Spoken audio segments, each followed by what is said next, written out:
It's not just a kind of outside-in view. It's a source of truth for the enterprise. And then you've got an AI assistant that can help you look at all those issues across the entire value chain. Before we get started with the show, here's a quick word from our sponsor, Global Training Center. As trade compliance professionals, you want to make sure that your procedures and documentation are completed as correctly as possible to avoid any delays and possible fines. We provide a range of trade compliance courses that will fit your needs. From in-person or web training to recorded on-demand courses, we can train one or even thousands on your team through your learning platform or on our portal. We can even customize a private session for your team. Go to globaltrainingcenter.com to find out more. Hey, folks, we're in for another great show on the Simply Trade podcast, and this is going to be a good discussion today. This is one of those that I will tell you that we're going to get to talk about AI or artificial intelligence. And is that, listen, folks, I need all the help I can get because I'm dumb as a box of rocks. But this is going to be one of those things that hopefully a system will help compensate for my shortfalls. All that to say, Lala, I'm excited about today's show. But what do you think? What is like with the AI, and everybody's been talking about all this conceptual stuff, and we've seen it in the conferences of late. Teeing this one up is going to be a great show, I think. Well, for me, I'm excited also because it's like a nice in Mexico or probably anywhere else. There's a bowl of soup that you can buy called Siete Mares.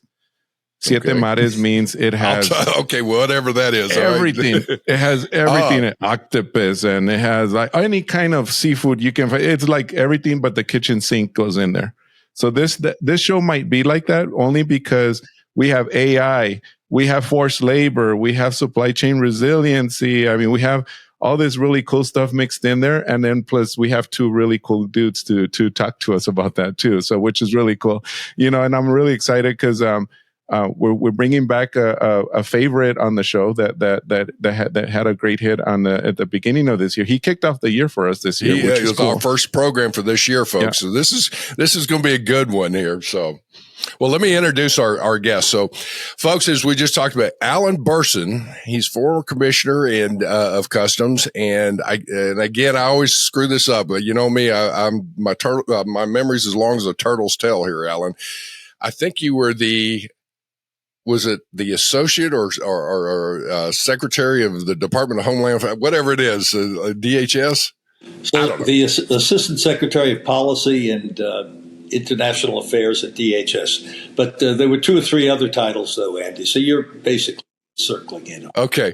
Well, the one that it's just, and where you and I had the interaction was when you were with customs. And I got to say, folks, if you go back in history and you look at it, Alan Bersin, in my opinion, was the leader that broke through a lot of the bureaucratic stagnation of customs to get the development of ACE on its way, getting a lot of other things going. He's a great visionary. I have a lot of respect for him. And with that, it was, to me, it was just a phenomenal time. But with that, he's joined forces with a company called Altana, and we have the CEO, a guy by the name of Evan Smith. And, with all due respect, Evan, you look pretty young here. You definitely are. He just graduated young from bucket. college, I think. Yeah, it's just like he's wet behind the ears, it looks like. But your background is, oh my gosh, Evan, you have really done some phenomenal stuff. You must be one creative dude, I guess. Altana is his current master's degree. What is it, thesis or theory? He's trying to prove something, I guess, because he looks super young. Look at him. And Lalo, it's so good you've invited Evan, and of course he's younger than we are because he's closer to where the world is today. But here's a man who not only understands where the world is going, but has built an institution and is now trying to manage a process to actually bring the benefits of what three of us have spent a lot of time on thinking about, but Evan's in the process of doing it. And in terms of wet behind the ears, Andy, I wouldn't sit down at a poker table with this man. I love it. He's probably, or even a chess match, he's probably like 2-3 steps ahead of you. You got everything. Evan, welcome to the show, my friend. I'm excited to be here. This is going to be fun. Oh, it's always a good discussion and whatnot. So, all right, with that, we're going to jump right in, folks. I'm telling you, this is going to be a show you need to make point of downloading and look at it, record back to or refer back to it. Man, I'm telling you what. My tongue is all tied up today, and I don't know why. And maybe I'm giddy as a filly on a spring morning to try and get you guys on here. So here we go. With all the things going on, AI technology, and from a strategic perspective, I know the government has been incorporating, and I say government more specifically, U.S. Customs. I would love to know a little bit too, are the other agencies utilizing some AI technology when it comes to processing international trade shipments, and all of that. So strategically on that, Alan, let me just ask this, like, what seems to be going on right now as far as AI technology, and is it with the incorporation of that from customs and the agencies? Is there really a true positive impact, or is it like, oh crap, this is another system that got developed and we don't know what to do with it? Yeah, we're just at the outset of this. This is similar to being Vasco da Gama in the age of exploration, or Gutenberg in the invention of the printing press. We just have put our toe into this and are learning about it. And like everything else in the world, Andy, we're in a topsy-turvy world. Not always bad, but it's a time of huge transformation. And what that means for government agencies, but also for the private sector, is that there's a mismatch between perception, implementation, capacity, and the like. So, we did, as we've traced on the show, and you have, we built the most advanced border management system in the world here in the United States. It was emulated in much of the rest of the world, starting in the EU. But the pace of change is so great that we find ourselves now overtaken by events, in the sense that the system is not up for the challenges that currently confront it. So remember, over the last generation, we built an extraordinary system to counter terrorism in international trade and travel. And we built in a regime of basically relying on three elements: advanced information, risk management, and traffic segmentation, or adjustment to what the risk signal was. All of that, knock on wood, kept us from another 9/11. And although we didn't avoid terrorist events, it was managed well. But today, we're in a different situation. To manage terrorism, we were dealing with what we called colloquially, needles in haystacks, making haystacks smaller so that we could manage the flow more effectively.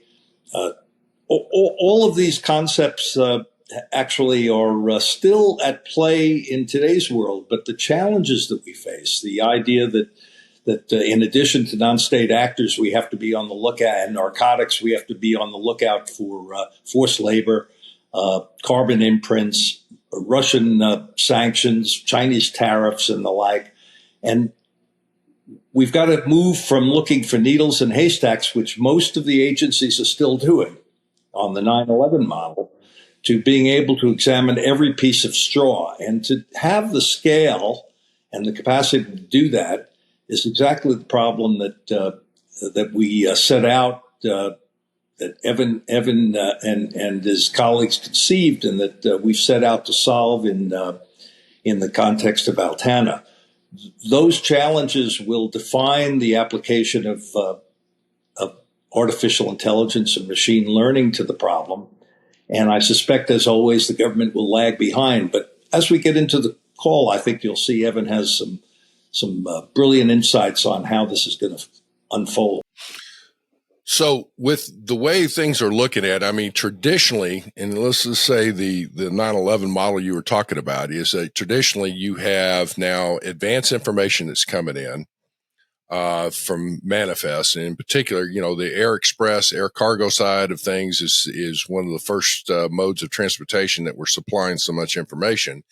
Other modes are getting there and all that. So you have these massive data elements of manifest trying to scrutinize all that, and you would have a series of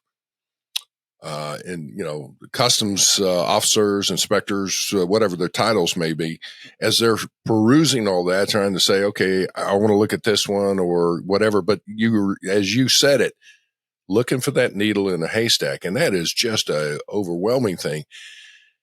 Utilizing AI technology, is that something that is in today's world allowing customs to be more, shall we say, productive in an element of getting some of the standard stuff out of the way, looks like it's legitimate, and flagging things, as well as allowing then the customs inspector to apply their expertise on things they should be looking for? It is, but it's being done in a different way. And let me defer to Evan to describe how, for example, we're dealing with CBP and other agencies around the world to deal with it. Same structure, but it's more different than it is alike at end. Yeah, I'll set a little bit of the scene from a policy standpoint. I mean, Alan kind of took us through the arc of risk targeting for those needles in the haystack, and the whole kind of border management and trade facilitation, trusted trader regime has really been built up around the idea that there are secure, trusted traders, right? And that's been the public-private cooperation on the border. The way that the policy landscape has moved is, whether it's a sanction issue, whether it's Chinese tariffs, whether it's forced labor, whether it's the carbon border adjustment in Europe, the way the policy is all going is the thing that matters and is being scrutinized now is the nature of the goods inside the container and the value chain associated with those goods.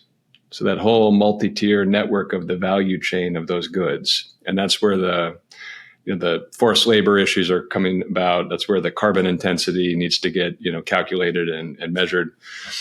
So these are all value chain shaped problems. Now, as it relates to that sort of public-private model, the imperative and the opportunity now is to say, with artificial intelligence and with this proliferation of data, can we start to go beyond good guys and bad guys and, security audits basically for AEO or CTPAT, and start to examine the nature of the goods and predict those entire value chains and then determine the compliance profile of those value chains in a cooperative model. Is this a way for, as you're going down this road, and I can see so many great applications of this, the good corporate citizens, the good importers, that if they've provided all of the good data, if you will, the accurate data, the things that they need, the descriptions there, their entry is synchronized with their manifest data and the bill of lading data and all that. All those kinds of things start coming into play in the trusted trader profiles. Now, if that is looked at, then it would be a case where if AI is being utilized based on what you're saying there, is allowing the facilitation of trade for the good corporate citizens. And again, getting that out of the way so that, and that would be, as Alan was saying, lots of the strains of straw, if you will, that gets that out of the way so that now you can start flagging, hey, this needs a little bit more scrutiny. Yeah, it takes you to a world where, to keep the metaphor going, you're qualifying the entire haystack as opposed to trying to pick needles out of the haystack.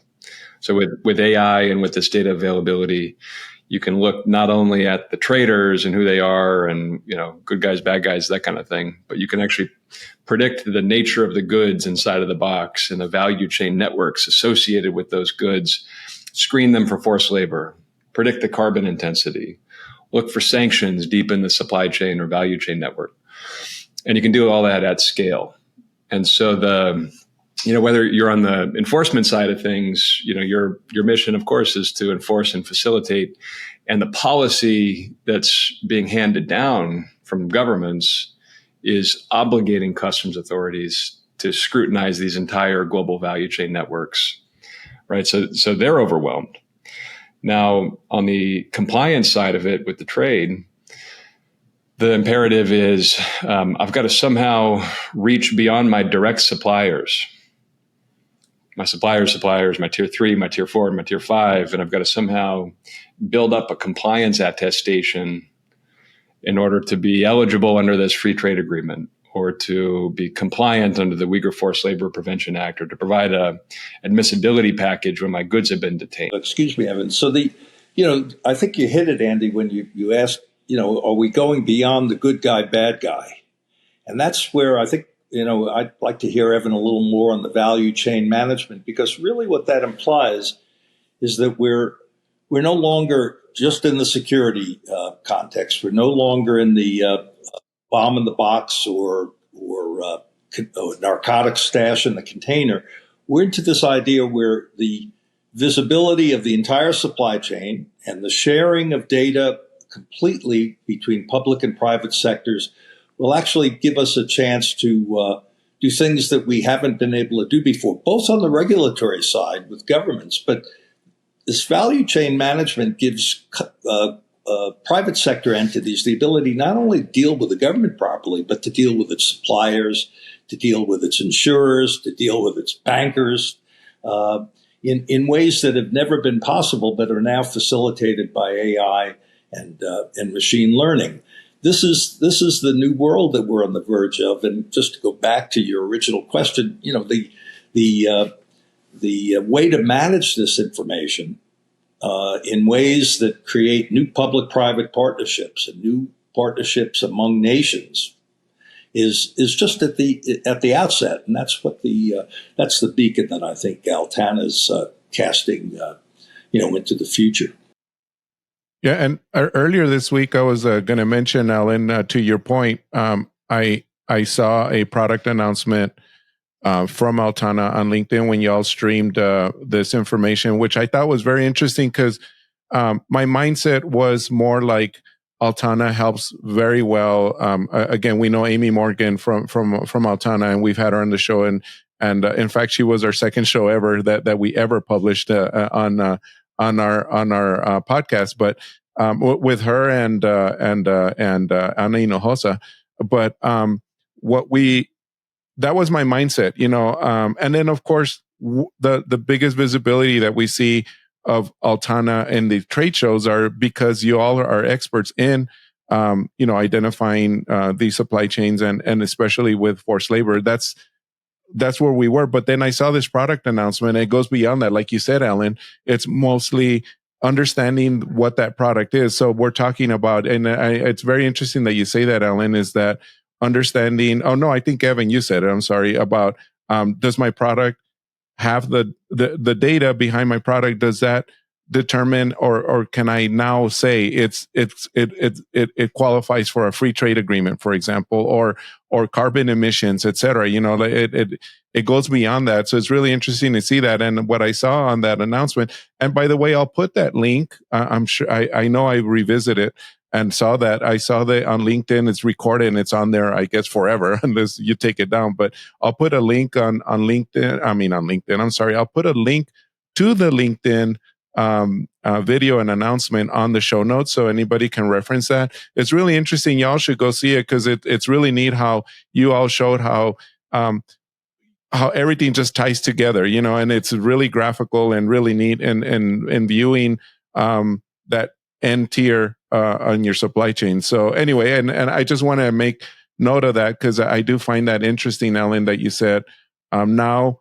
But okay, but let's go beyond that. So are you providing just data, or are you telling the client, hey, this does qualify for USMCA because of the rules and regulations and the tariff shifts and all that? I mean, I know we're going beyond just finding out the supply chain, but are you providing the data so that someone can then say, well, at least I know it's originating, at that point? Yeah, we do a few things in combination that all add up to what we describe as value chain management.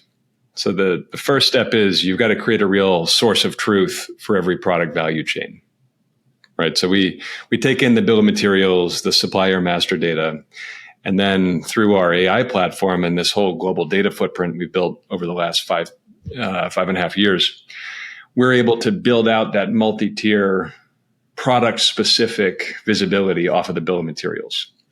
And then the platform now permits the enterprise customer or a broker on their behalf to reach into the value chain network, to verify it, to document it, and to build up a real source of truth, to curate a multi-tier view, and be ready for compliance attestations, right? So it's not just an outside in, here's some data, it's an inside out, this is my source of truth.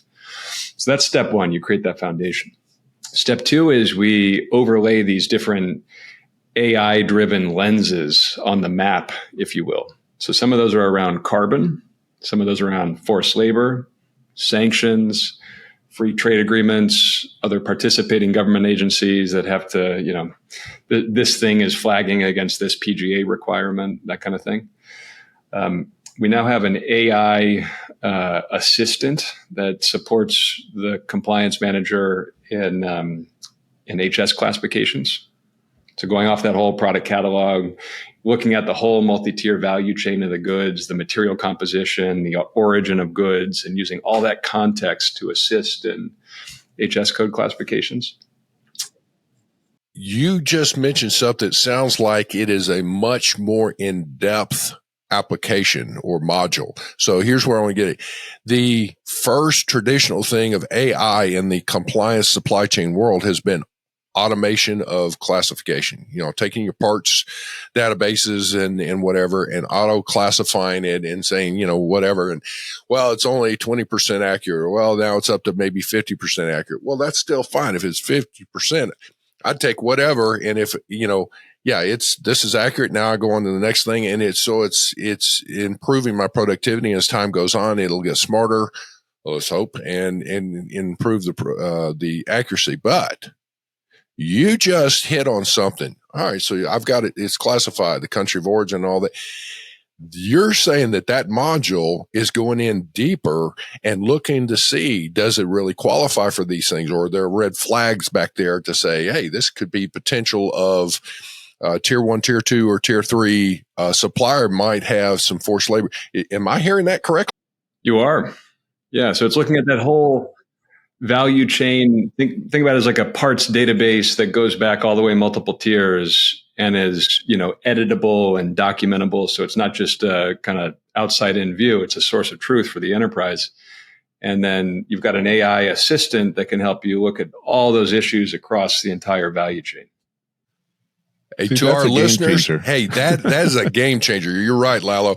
Folks, I got to tell you, this is something right here from a compliance standpoint. That right there is a more in-depth, powerful module that I've ever heard on the automated classification. Now, I may be getting blasted from some other companies, but that right there is really good. Now, that said, let me also say this to our listeners. This is something that as we're going through this and you hear what customs, what Evan is talking about and Alan has been saying, agencies are using this and using different sources and they're diving into tier 1, tier 2, tier 3 things, suppliers. They're looking at different supply chains, the carbon things, and then all that stuff.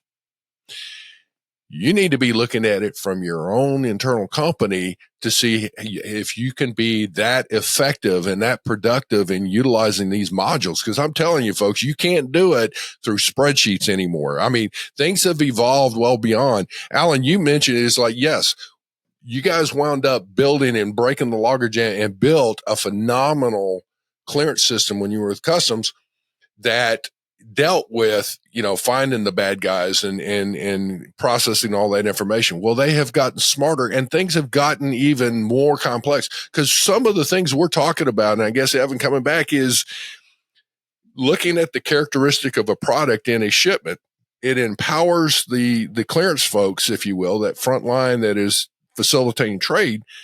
But as it's dealing with all this and assessing it, we are actually having systems that can help deal with cultural problems in other parts of the world where there's forced labor. No, we're not going to support that. And guess what? We found an issue here that we would have never known before.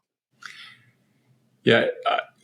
I'll give you I'll give you, sort of a commercial and product response. And I think, Alan, you should speak to the policy trend here. But,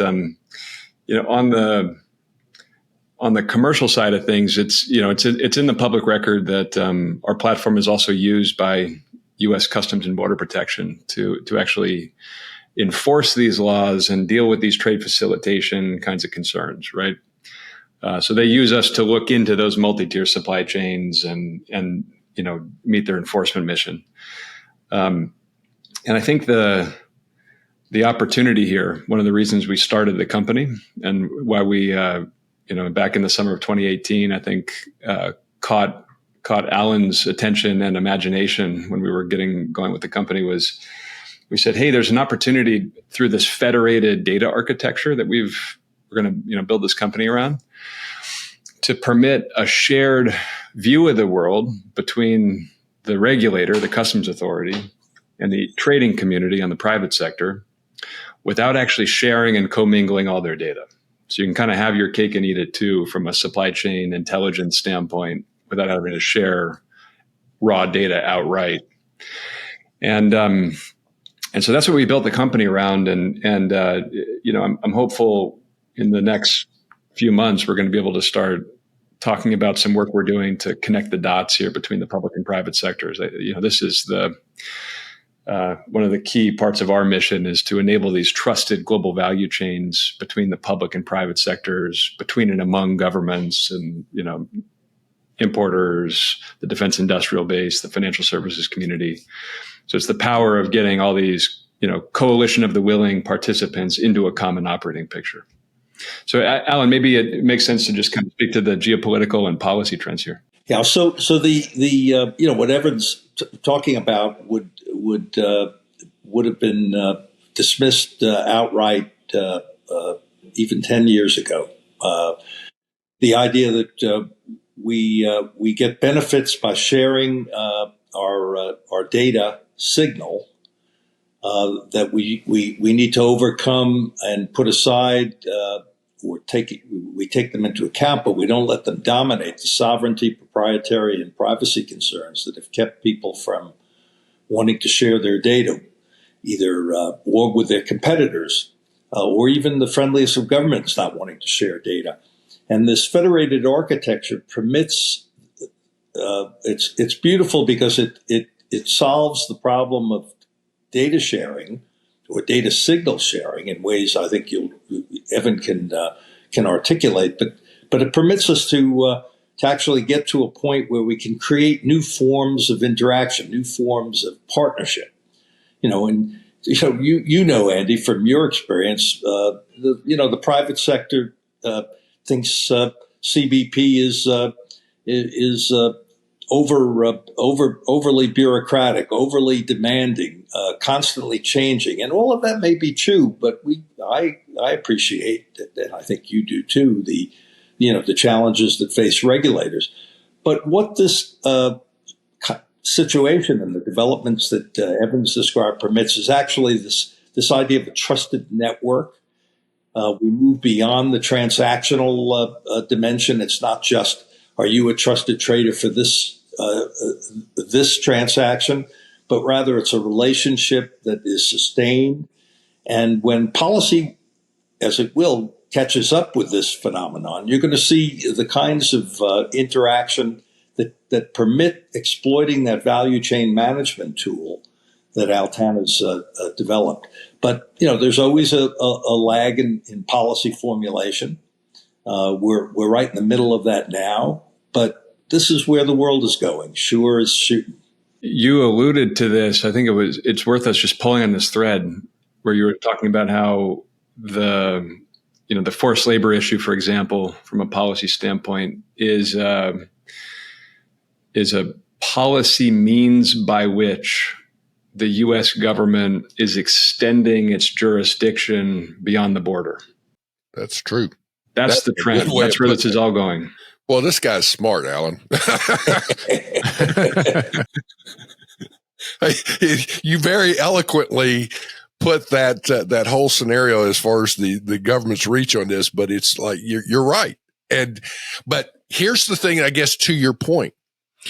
I guess I look at my listeners and it's like, folks, if you're in the compliance area, this is one of these shows that you need to get your upper management to listen in on, your purchasing sourcing group and the other department heads, and listen in on this, because this is no longer everybody stays in their silo, do your job without crossing over. You've got to open this thing up. If you're going to be an effective company in today's world and minimizing your costs, maximizing your revenue opportunities and all of that, well, you're looking at sources, you're looking at, cycle times, you're looking at cost of goods, you're looking at the quality of the goods. All that's great, but you've got to look as a team beyond the borders and beyond that initial, hey, I got this now for, instead of 10 cents an item, it's now 5 cents an item. Well, if there's that big of a difference, well, you got to ask the question, hey, let me talk to if I'm in purchasing, let me talk to my compliance person. We got a great price on a product here. Do you see any red flags? That ought to be something you're doing. And most traditionally, that does not happen. Purchasing looks at bigger, better, faster, cheaper, and compliance goes, what the hell were they thinking? I got to cross the T's and dot the I's. And one of the things that's so amazing is we've launched a value chain management system. Nobody in the organization has the title value chain manager, right? So by definition, these value chain issues are cross-functional. And we see that with our customers, we'll have trade compliance teams working with sustainability stakeholders, working with the sourcing team, working with the procurement teams and the category managers, the supplier managers.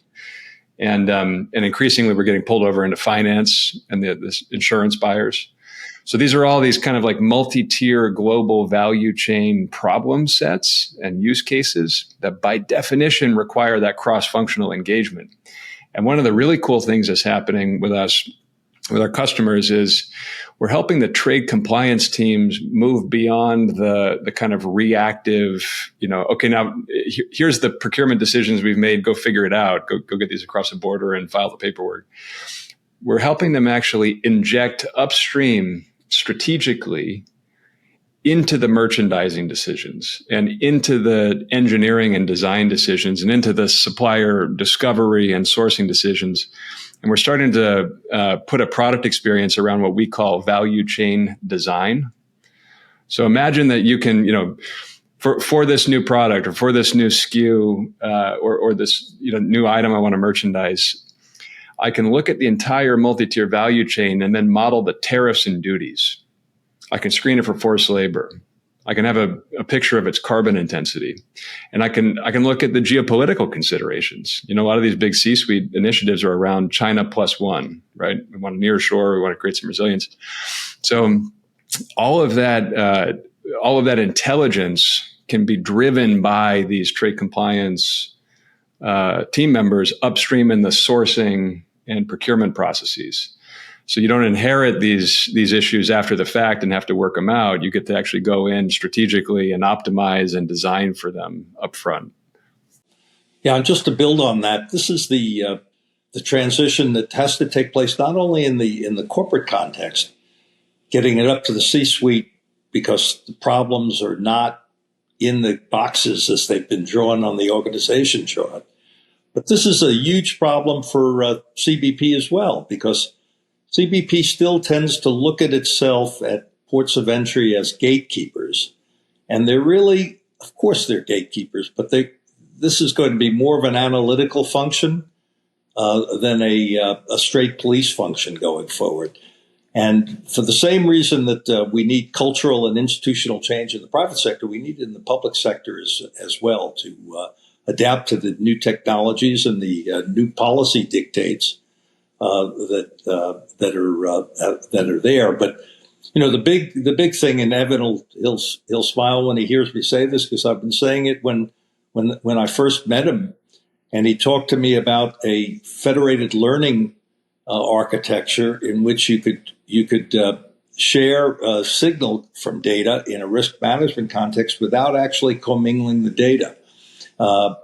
And I said, if you can really demonstrate that to me, Evan and Peter and Rafat, who were there, I said, you will have achieved the holy grail, because that problem has kept us from sharing information from time immemorial. And you know what? I know.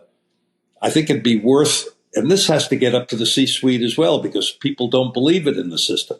They just don't believe you can do this. And the idea I should share my data with CBP, or I should share my data with a competitor, unheard of. And it takes a policy decision at the general counsel's office or up at the in the C-suite to change that. But this is a technology that people have to become aware of.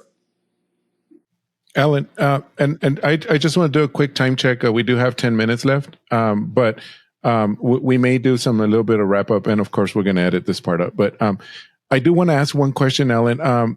Recently, we, Global Training Center, my company that funds this podcast, did a training for a bunch of a very large group of CBP agents, auditors that enforce forced labor. Do you feel, or do you think that having access to this, so they came to us and said, help us understand what you, the importer, is facing, because we want to be more of a partner with the trade community versus just being the enforcer. We want to know why you're having that issue, that problem, et cetera. So having access to Altana, for example, does that, obviously it's going to bump up enforcement, right? I mean, because they'll know more about the data, but how is that like beneficial to the importer? I mean, obviously go get Altana, right? But besides that, how do you see that? It permits the private sector entity to actually take corrective action. You get to the point where the problem is identified, and you start either correcting it if you can, or mitigating the impact on your supply chain.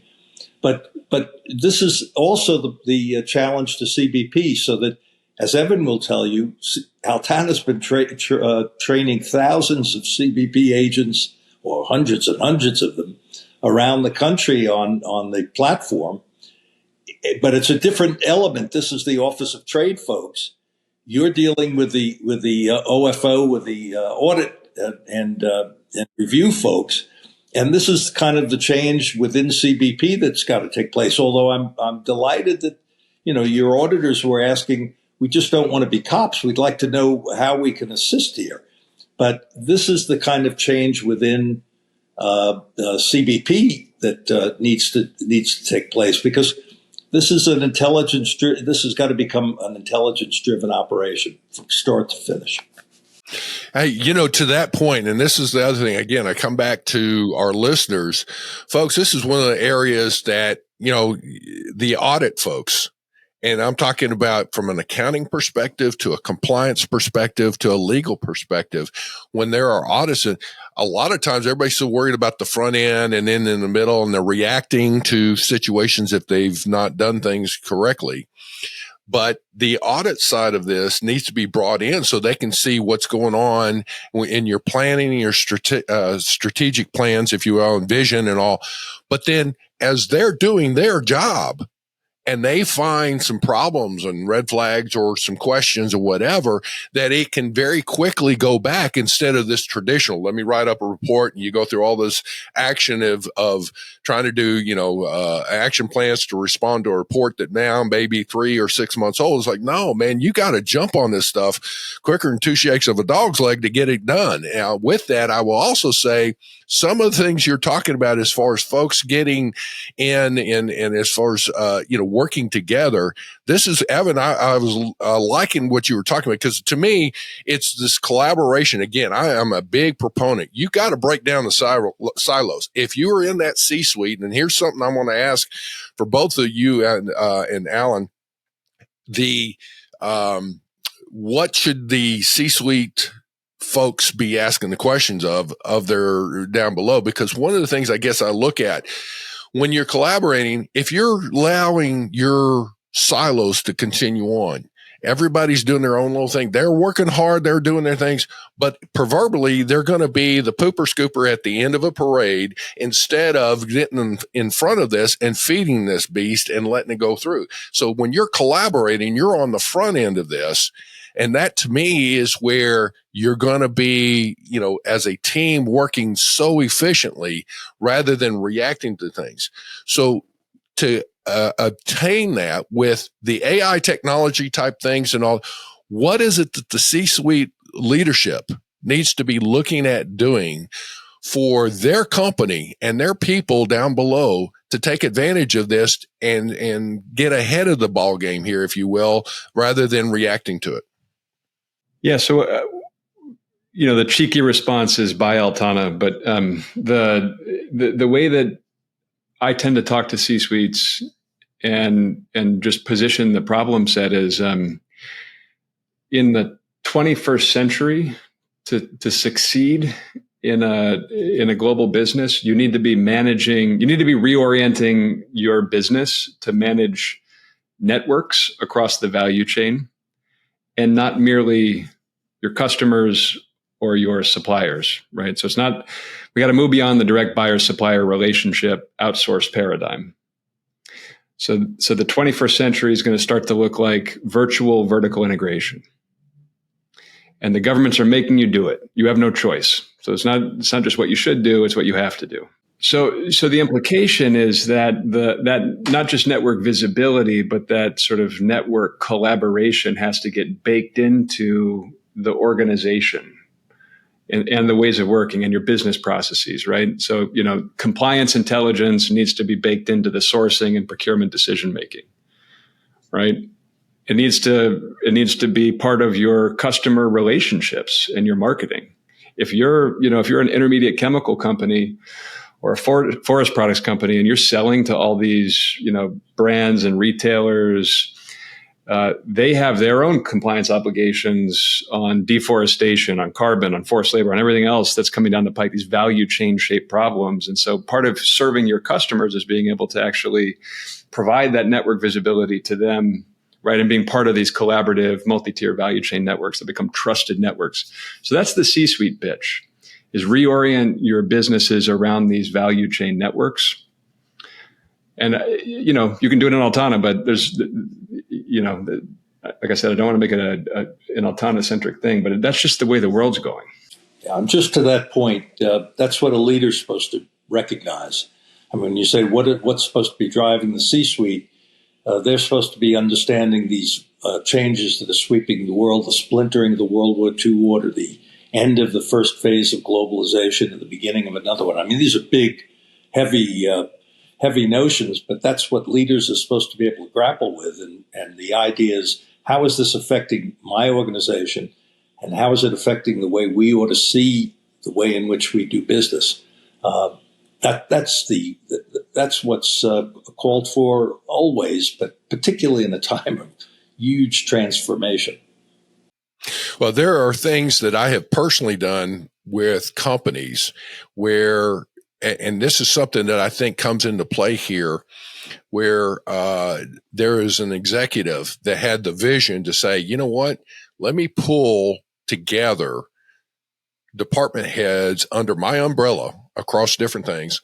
If there are sister divisions that will willing to participate, that's great. But we've had meetings where somebody from IT, some compliance, from customer service, from accounts payable and accounts receivable, the legal side, the logistics and transportation side, and the sourcing and purchasing side, and whoever else is wanting to get in there, and pulled them together. And I was facilitating the discussion, and it had to have somebody sponsor it high enough up that it created enough, shall we say, interest and incentive of some of these middle management folks to say, okay, you know what, that executive's involved with it, I'm going to be there, because it, from a career perspective, whatever. I mean, you got to face it. That's some of the things that goes on.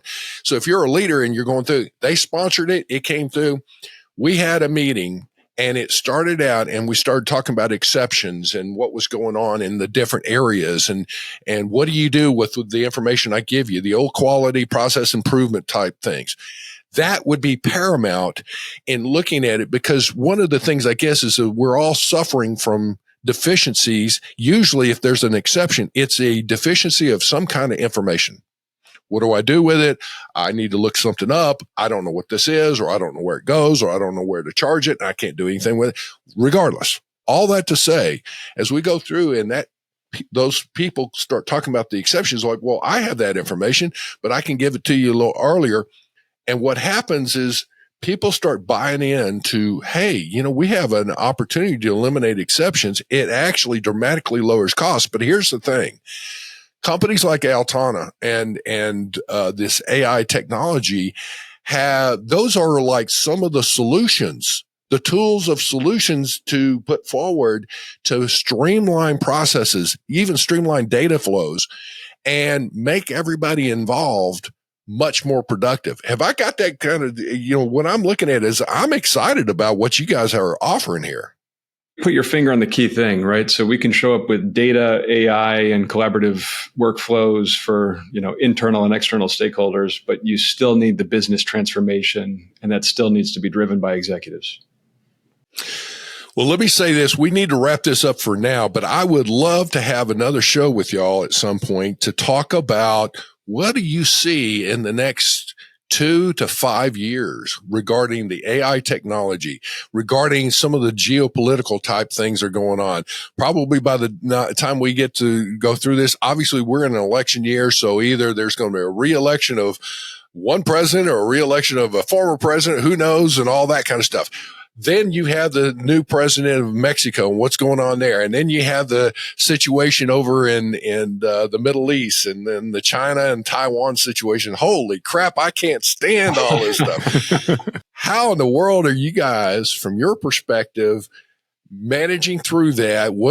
How are you setting yourselves with those crosswinds of all kinds of things going on? I think that would be a strategic discussion that would be worth going into in another show. That'd be great. We could tell you, Andy, why the basic advice: hold on to your hat. I love it. Okay, with that, I will say, guys, this has been a great discussion. We've just barely even scratched the surface, and I'm telling you, y'all are going to forget more than I'm going to get to learn on some of this, and you are so fantastic. I love both of you guys. You're just like, man, the knowledge, the wisdom you all have is phenomenal. So we appreciate the opportunity. This is really cool. Thank you. Sure. Awesome. Well, thank you. Well, both. folks, Simply Trade, this is, we thank you so much for our Simply Trade podcast listeners. Share this. Please be sure and share this. Subscribe to us. We really need you to do that, as well as reach out to Lalo and myself. Then there's Alan and Evan, and we'll have their contact information appropriately on our show notes. Reach out to us on LinkedIn. Reach out to us and make comments or whatever. And if you've got some questions that you'd love for us to ask these guys for the next go round, please hit us with that. But with that, Lalo, I'm going to turn it over to you to help close us out. Yeah, well, we're done. I mean, I in respect of your time and everything, but thank you so much. But we did definitely talk to your team, and we're hoping to have you guys back on if we need to. But thank you very much, and we will have follow up and even the application itself. But thank you for your time, and hope to see you all and catch up to you maybe at a conference or two here in the future. This was awesome. Thank you, guys. Nice to meet you. Thank you very much for joining us. Simply Trade is brought to you by the generous contributions of Global Training Center. You can follow the show and GTC on LinkedIn or Twitter and other social networks. Make sure you check out the show notes in the description for a full rundown of today's show with all the important links. Also, make sure that you share this with a friend and subscribe on your favorite streaming platform. We really like hearing from you. If you enjoyed the show, make sure to rate and review wherever you listen to this podcast. If you or someone you know would like to be a guest on the show, or would like to sponsor Simply Trade, or suggest any topic you would like for us to discuss, please contact us via email at simplytrade@globaltrainingcenter.com, or you can DM us on Twitter at simplytradepod. Thank you again for the privilege of your time. Happy trading. Simply Trade is not a law firm or an advisor. The topics and discussions conducted by Simply Trade hosts and guests should not be considered and is not intended to substitute legal advice.